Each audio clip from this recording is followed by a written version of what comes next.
Na aula de agora, você vai aprender as relações entre as cores, as telas de TVs celulares, impressoras e o olho humano. Tem interesse nesse assunto? Deixa já o seu joinha. Quer mais vídeos como esse? Se inscreve aqui no canal e ativa o sino das notificações para saber quando tem vídeo novo. Agora, quer aprender física comigo num curso feito especialmente para você? Conheça o curso Física com Douglas em fisicacomdouglas.com. Agora vamos lá.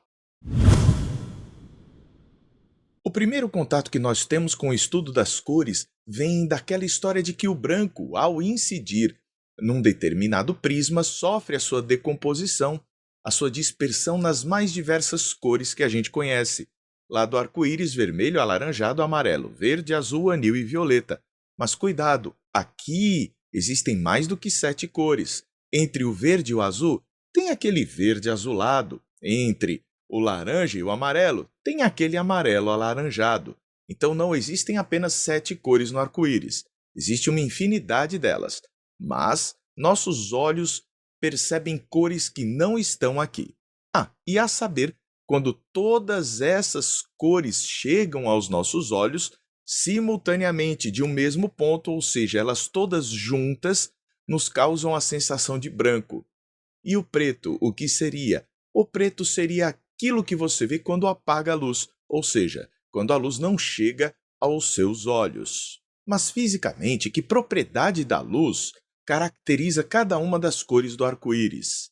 A frequência e o comprimento de onda. No vácuo, todas as ondas eletromagnéticas apresentam a mesma velocidade, e a luz é uma onda eletromagnética. Como isso aqui é constante, o produto lambda, que é o comprimento de onda, vezes f, que é a frequência, vai ser sempre igual a 3 vezes 10 à oitava metros por segundo no vácuo. Assim, quando o produto de duas coisas é sempre constante, o aumento de uma faz a outra reduzir. Douglas, não entendi. Por exemplo, 10 vezes 2. Vamos ter isso igual a... Vamos pegar esse primeiro número e reduzir para 5. Na hora que a gente reduz o primeiro número para 5, a fim de que o produto seja constante, o outro número deverá ser aumentado para 4. Então, as ondas de maior frequência, que aqui no caso são as ondas de cor violeta, na faixa do espectro visível, são aquelas ondinhas mais curtas, de menor lambda. Então, comprimento de onda e frequência no vácuo para a luz são grandezas inversamente proporcionais. E você também já deve ter ouvido uma outra expressão. Quando a frequência ultrapassa a maior de todas, ultrapassa a frequência do violeta, você tem o ultravioleta. E quando ela é inferior à do vermelho, que é a menor frequência que nós temos, você vai ter um infravermelho. E você pode se perguntar o que seria o tal do preto. Bem, o preto é o que a gente percebe, a nossa sensação quando a luz não atinge os nossos olhos, a nossa retina. Apaga todas as lâmpadas e que cor você vê? O preto. No fundo dos nossos olhos existem as células chamadas cones, na retina. Os cones eles são sensíveis a 3 cores do espectro luminoso com maior intensidade. A gente tem o cone que é bem mais sensível ao vermelho, o cone que é sensível ao verde e o cone que é sensível ao azul. É o sistema RGB, Red, Green, Blue. Então nós vamos utilizar o inglês, mas não se assuste, pelo menos as cores você deve ter aprendido na escola, certo? O que acontece? Cada um desses cones, dessas células sensíveis à luz, vai poder ser sensibilizada de 0 a 100%. Vou colocar essa escala. Quando elas não são sensibilizadas, todas com 0%, nós enxergamos preto. O esquema que nós vamos fazer aqui é bem didático.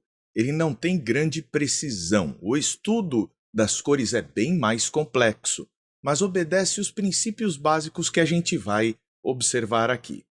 Por exemplo, quando chega um vermelho puro e bem intenso aos seus olhos, ele sensibiliza em 100% o cone red. E nós vamos ver que em 0% o green e em 0% o blue. Então é como se o vermelho tivesse um código no sistema RGB: 100%, 0%, 0%. Quando um verde puro e intenso chega aos seus olhos, ele sensibiliza em 100% o cone verde, em 0 o vermelho e em 0 o azul. De forma semelhante, uma luz azul pura chegaria aos seus olhos e sensibilizaria em 100% o cone azul, o B, o blue, né? E em 0% os demais, nesta nossa simplificação. Se chegar aos seus olhos a luz amarela de frequência única, ela vai sensibilizar simultaneamente o red e o green, o cone vermelho e o cone verde, em 100%. Mas aí vem uma pergunta: por que a gente está falando amarelo monocromático de frequência única? Será que existe um amarelo que não seja assim? Se a gente jogar simultaneamente luz vermelha e luz verde nos nossos olhos, você vai acabar sensibilizando em 100% o cone red e em 100% o cone green. E isso vai fazer você enxergar um amarelo. A gente diz que isso é o amarelo policromático, havendo a adição de luz vermelha e de luz verde. O ciano é aquele azul esverdeado ou verde azulado, é aquilo que fica entre o verde e o azul. Ele acaba sensibilizando os cones green e blue. Aqui no caso colocamos em 100% e fica em 0 o red. Isso é o ciano monocromático, mas nós podemos enganar nossos olhos lançando para os nossos olhos, simultaneamente, de um único ponto, o verde e o azul. Isso nos vai fazer perceber a cor ciano. Jogando aqui o verde e o azul simultaneamente para o fundo do seu olho, você vai interpretar isso como ciano.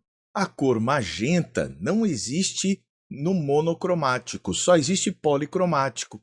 Não existe uma onda com a frequência do magenta. Para que nós consigamos ver esta cor, esse magenta, que é um cor-de-rosa, nós precisamos fazer com que os nossos olhos recebam luz de baixa frequência na faixa do vermelho e luz de alta frequência na faixa do azul.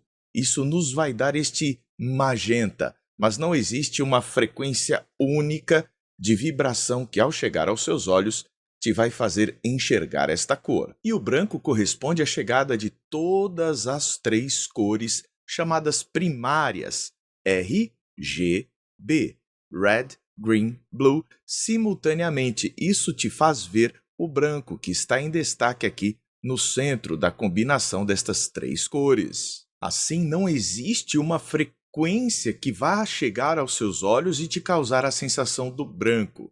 A gente só vê o branco se chegar em várias frequências aos nossos olhos. Daí ele é chamado também de policromático. Se você pudesse dar um zoom nesta região da TV, em que você vê uma cor branca, você notaria a presença de 3 pequenas lâmpadas emitindo o vermelho, o verde e o azul. E na combinação das 3, você tem a sensação do branco.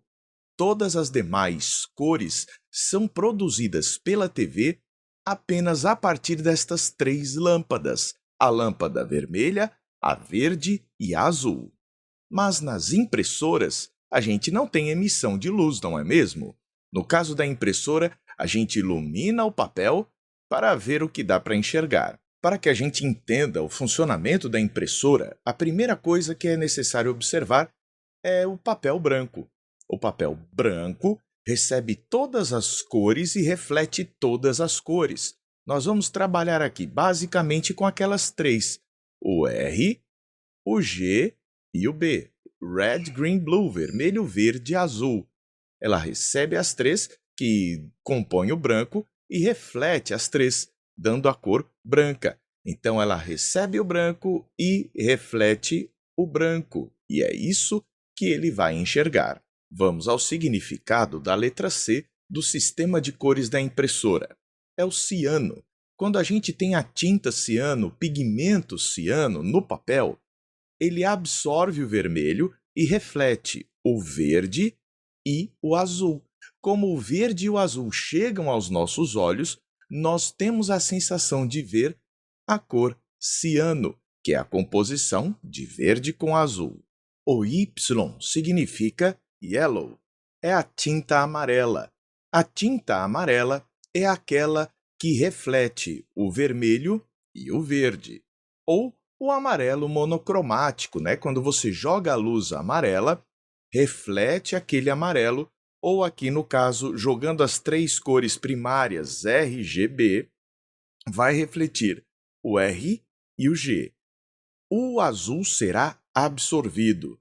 Então veja que cada tinta absorve uma cor e deixa passar, neste caso, deixa refletir duas outras cores. A tinta magenta, por sua vez, ela recebe o R, o G e o B e reflete o vermelho e o azul, dando para a gente a sensação deste magenta, deste cor-de-rosa.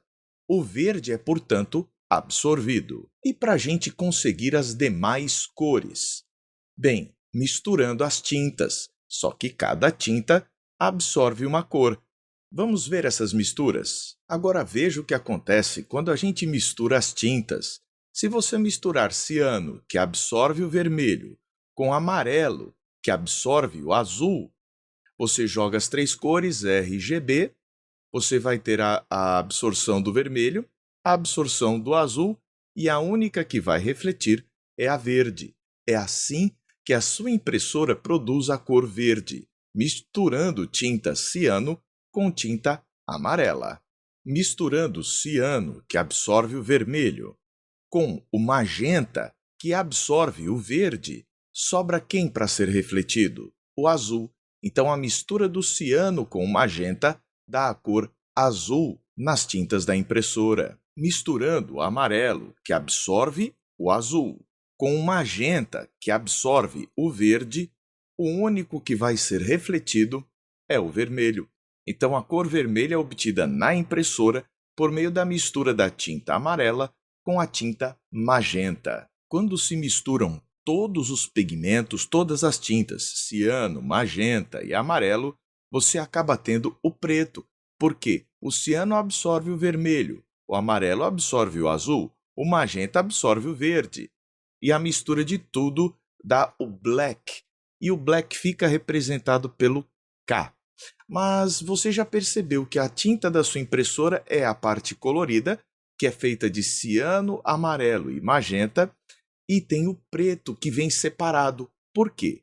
Porque quando nós misturamos os pigmentos, é muito difícil que essas substâncias se agrupem de tal forma a absorver todas as frequências de luz visível. E para conseguir um efeito melhor do preto, foi feita uma tinta especial preta. Mas se você for misturar ciano, magenta e amarela, vai dar uma cor bem escura, quase preta. Algumas impressoras mais antigas não tinham a tinta preta, elas tinham apenas estas três, ciano, amarelo e magenta. Agora, com a preta, este preto fica mais intenso. Assim, a sua impressora funciona por meio da mistura de pigmentos. Pigmentos controlam as cores absorvendo uma delas. Já a sua televisão ou seu celular, a tela que você tenha, ela vai controlar as cores emitindo luz e compondo por meio do R, do G e do B, que é como o nosso olho interpreta as cores por meio destes três tipos de cones. Os cones do tipo vermelho, do tipo verde e do tipo azul. Espero que você tenha gostado. Se gostou, deixe o seu joinha. Quer mais vídeos como esse? Se inscreve aqui no canal e ativa o sino das notificações para saber quando tem vídeo novo. Agora, quer aprender física comigo num curso feito especialmente para você? Conheça a minha plataforma em fisicacondouglas.com. Um forte abraço e até a próxima. A gente se vê!